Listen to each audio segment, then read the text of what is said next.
I guess it shouldn't be a surprise, Your Honor. Mr. Dulos is deceased. As a result of that, the state is entering a nollie in these three matters. And Judge, on behalf of Mr. Dulos, Attorney Smith and I object, and we object for the following grounds. The practice book gives us a right to object to a nollie, unless, of course, it's a missing witness nollie. Mr. Dulos is dead. Mr. Smith and I observed his death and the declaration of death at 5:32 several Thursdays ago in New York State. But he's not a witness that was contemplated by the statute. Mr. Dulos was always unavailable to the state on Fifth Amendment grounds, so a missing witness nollie is inappropriate. The fact that the defense has a right to object is an implicit recognition that there are two sets of competing interests at a criminal trial. The state obviously has its interest in specific and general deterrence, in rehabilitation, in punishment, and in protection of society.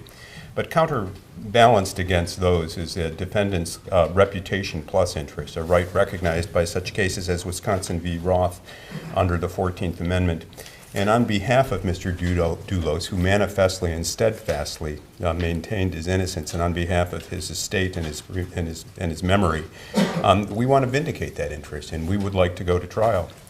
Should the case go to trial, there is no question in our mind that he would be acquitted. We understand the circumstantial nature of the state's case, but we find certain elements of the state's proof to be shocking, and certain ways in which the state proceeded to be startling. For example, the second warrant filled with law enforcement beliefs about Mr. Dulos in a red truck. There is no evidence that he was ever in that truck. Indeed, we don't believe he was. In the course of representing him over the last 8 months, we entertained every realistic possibility that we thought had some support in the evidence. As recently as 2 months ago, we've received reports of sightings of Ms. Dulos. We have no credible evidence to suggest she's alive, but we can't be faulted for pursuing every lead. If the case did go to trial, Judge, we would have proceeded under the theory, and we have reason to believe that this theory is in fact true, that Ms. Dulos came to a violent end at the hands of third parties unrelated to Mr. Dulos. That as to his disposal of certain items in the Hartford area in the day of her disappearance, he left his home at one point in that evening and saw a third party known to the participants in this trial standing near a pile of debris in his yard, and he panicked and disposed of that debris. While he may have had suspicions about what that debris was, he did not, in fact, knowingly dispose of items that were associated with a pending investigation. Judge, I want to not cut Attorney Pattis off, but cut him off. I believe he's objecting to the nollie, so in light of that, I'm going to move to dismiss the matters. I'm entitled to make my record as to the basis of the objection, and I'm doing so for purposes of appellate review. We've been. Pattis, could you finish up, please? Yes, sir. So we don't believe there is, while we believe that there may have been probable cause to initiate an investigation of Mr. Dulos and to bring the charges, there really is no question in my mind that had the case been tried, he would be acquitted. His suicide note made it clear we were in possession of evidence. We've reflected some of it here, not all of it. We're going to ask the state for permission to bring an action against the state under the Claims Commission for its transformation of warrants in this case into the functional equivalent of what our law does not recognize, that is an investigative grand jury.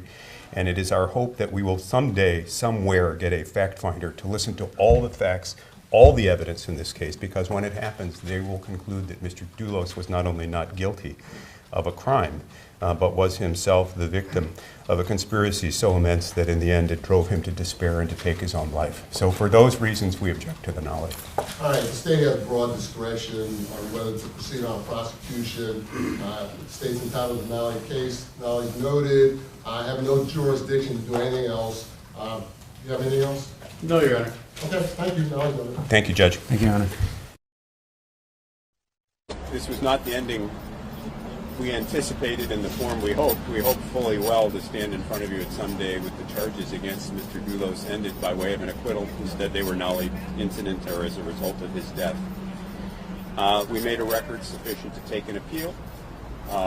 We will ask his estate for permission to take an appeal. We had hoped to proceed in his estate's name with the trial. Our courts recognize the defendant's right to object to a nollie because the defendant's reputation is uniquely sullied upon the lodging of criminal charges. Mr. Dulos' memory remains stained by these scandalous accusations, and we'd like a chance to raise them in an open court. Whether we get that chance is an open question and remains to be seen. I'd like to thank all of you for your courtesies along the way. You've been vigorous. You've been good advocates for the truth. We've tried to tell you as we know it. Obviously, the gag order was an imposition. We remain deeply offended by the Supreme Court's decision to duck the issue last week, and we are actively evaluating our chances of bringing that issue to the United States Supreme Court. As to the gag order itself, it no longer exists. There is no case or controversy. The order was never extended to the Traconis case or to the Mawini case. We will not comment on those cases, however, as they are not ours. Having said that, we said in court today what we expected to prove at trial, and that is that if Ms. Dulos is in fact dead, we have reason to believe she met her end at the hand of third parties unrelated to Mr. Dulos and without his knowledge. Obviously, we were working on development of that evidence to present at trial in September. There will be no trial. We won't say anything further about that. As to the bags and the disposition of items on Farmington Avenue, we've said all we intend to say about that. We've said it in open court. So thank you all for your interest. Helen, I know you always have questions, and I'll probably never see you again after this case. You did mention the bags and that there was a third party standing on the lawn. Can you disclose who that third party was at this time? You're a great reporter, but not a really good listener. I said I won't say anything more than what we've said in court, so I can, but I won't. When will you? I don't know. You don't have a privileged forum to air that theory at this point because there's no trial. Correct. So you risk a defamation claim if you do spin this theory? I'm not worried about a defamation claim. I'd challenge anybody bringing an action against me to take his or her chances in front of a jury and recite that. So, if you can't talk about the bags today, when will you? Can you give us an idea?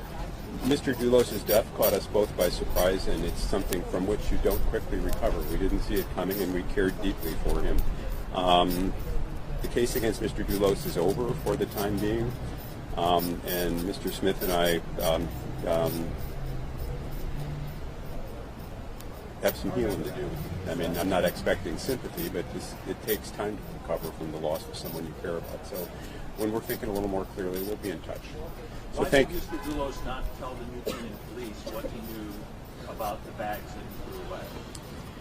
It's not clear how much they asked. As far as we're concerned, had the case gone to trial, the conduct of his lawyer in giving a phone up, asking for it back, and the police not returning it tells us everything we needed to know. The police were less interested in truth at that point than in developing a suspect.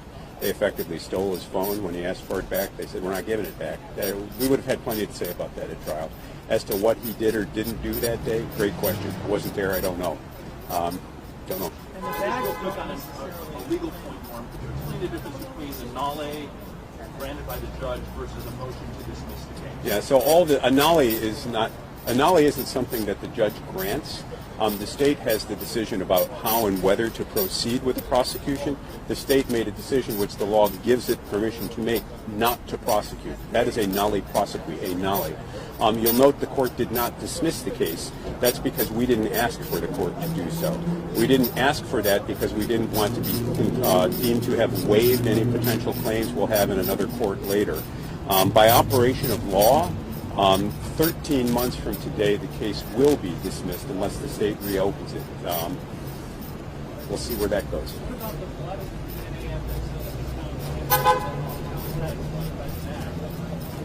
I don't know that it's explained. Anything in the home is explained by the bags. There were some trace elements found in the home. To date, the state has not disclosed to us any of that discovery from items found in the house, so I can't evaluate what the state never showed me. In the suicide, for the suicide, can you explain what happened with the bag and all that happened? Were you in court? Were you in court? I was in court. You heard what I said? Yeah. That's all I'm going to say at this time. Thank you very much, guys.